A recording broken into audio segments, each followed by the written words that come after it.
को हुन् सुदन गुरुङ? आजको यस भिडियोमा हामी तपाईहरूलाई हालको गृहमन्त्री सुदन गुरुङको बारेमा भन्नेछौँ। सुदन गुरुङको जन्म विक्रम सम्वत 2044 सालमा गोर्खाको चुमुनुब्री गाउँपालिका 3 सिर्दीपासमा भएको हो। गोर्खाको अति दुर्गम क्षेत्रमा एक साधारण परिवारमा जन्मेका गुरुङले आफ्नो धेरै समय काठमाडौँमा नै बिताए। सुदन गुरुङको बाल्यकाल निकै चुनौतीपूर्ण नै रह्यो। बुवा आमाको सम्बन्ध विच्छेदको कारण उनी हजुरबा हजुरआमासँग हुर्किए। पढाइमा खासै रुचि नराख्ने गुरुङ अरूको सेवा गर्न र बोलेको बाचा पूरा गर्न फेरि निकै नै अग्रसर छन्। उनी एक इमोसनल स्वभावका व्यक्ति पनि हुन्। एक इन्टरभ्यूको क्रममा उनी आफैले एउटा रोचक आफ्नो जीवनमा घटेको घटनाको बारेमा भनेका छन्। कक्षा 10 मा पढ्दा क्लासको झ्यालबाट एकजना हली राँगोले खेत जोत्दै थिए। त्यस बेला हलीले खेत जोत्ने क्रममा राँगोलाई कुटेको उनले क्लासबाट हेरिरहेका थिए। उनी एकदम इमोसनल भएर बाहिर गएर त्यस हलीलाई चिरपटले हिर्काए। पछि हेड सरले प्यारेन्ट्स बोलाएर सोद्धा किन कुटेको त्यस हलीलाई भन्दा उनले भने त्यसले त्यो पशुलाई कुट्दा कति दुख्छ, त्यसलाई पिटेपछि त्यसले पनि अनुभूति गर्छ भनेर पिटेको। यहाँबाट थाहा हुन्छ उनी कति इमोसनल छन् भनेर। Coming back to the point, उनले आफ्नो पढाइलाई कन्टिन्युटी दिएर माल्पी इन्टरनेसनल कलेजबाट आफ्नो ए लेभल कम्प्लिट गरे। उनले आफ्नो पढाइपछि विभिन्न कामहरू गरे। कल सेन्टरमा कामदेखि लिएर क्लबहरूमा डिजे सुदनदेखि आफ्नै ओएमजी क्लबसम्म। कल सेन्टरमा काम गर्ने सुदनले विभिन्न चुनौतीका बावजुद 2012सम्म आफ्नो छुट्टै पहिचान बनाइसकेका थिए। त्यो थियो डिजे सुदन र ओएमजी क्लबका सञ्चालक Sudan. Turning point of Sudan 2072 सालको भूकम्प उनको जीवनको टर्निङ पोइन्ट बन्यो। आफन्त र चिने जानेका मानिसहरू गुमाएपछि उनी सामाजिक सेवातर्फ अग्रसर भए। उनले त्यसपछि 2015मा हामी नेपाल भन्ने नन प्रफिट अर्गनाइजेसन एनजिओ स्थापना गरे र 2020मा दर्ता गरे। यस संस्थाको उद्देश्य कुनै पनि हिचकिचाहट र भुक्तानीको अपेक्षा बिना आवश्यक परेका कसैलाई मद्दत गर्नु हो। उनको यस संस्थाले समाज र समुदायलाई सुधार गर्ने प्रयासहरूलाई प्रत्यक्ष रूपमा लाभ पुर्याउने सुनिश्चित गर्दछ। सुदन गुरुङको हामी नेपाल संस्थाले गरेका कार्यहरू: विपद राहत र मानवीय सहायता। 2015को महाभूकम्पपछि तुरुन्तै वीर अस्पतालमा सहयोग गर्ने, घाइते पीडितहरूलाई अस्पतालसम्म पुर्याउन सहजीकरण गर्ने, सहायता वितरणको प्रबन्ध गर्न, सामाजिक सञ्जाल मार्फत स्वयंसेवकहरूको समन्वय गर्ने। COVID-19 pandemic response. प्लाज्मा र अक्सिजन ब्याङ्क बनाउन 2020मा औपचारिक रूपमा हामी नेपालको स्थापना, अस्पतालहरूलाई 520 अक्सिजन सिलिन्डरहरू उपलब्ध गराउँदै र वीर अस्पतालको कोभिड-19 इकाइलाई 400 भन्दा बढी ब्ल्याङ्केट दान गर्दै। 2023 जाजरकोट भूकम्प। जाजरकोटमा 13,000 भन्दा बढी परिवारहरूलाई खाना, आश्रय र चिकित्सा सहयोग प्रदान गर्दै व्यापक राहत कार्यहरू।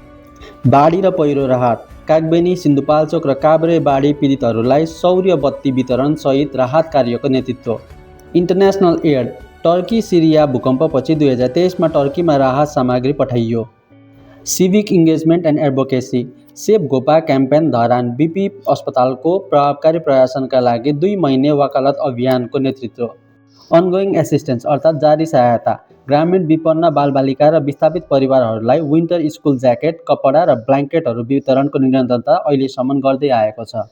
साथै सुदन गुरुङको यस संस्था हामी नेपालले थुप्रै अवार्ड र सोसियल रिकग्नाइजेसनहरू पाएका छन्। जस्तै award 360 impact award 2022, Barbara foundation COVID-19 वरिष्ठ सम्मान अवार्ड।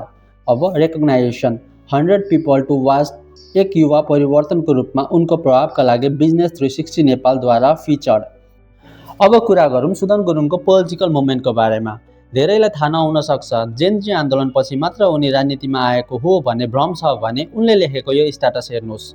यो स्ट्याटस 2022 डिसेम्बर 25मा उनले लेखेका थिए। Officially entering politics. अबको 5 वर्ष कुर्सीको लागि होइन, नेपालको लागि लड्नु, सिक्ने र सिकाउने हो।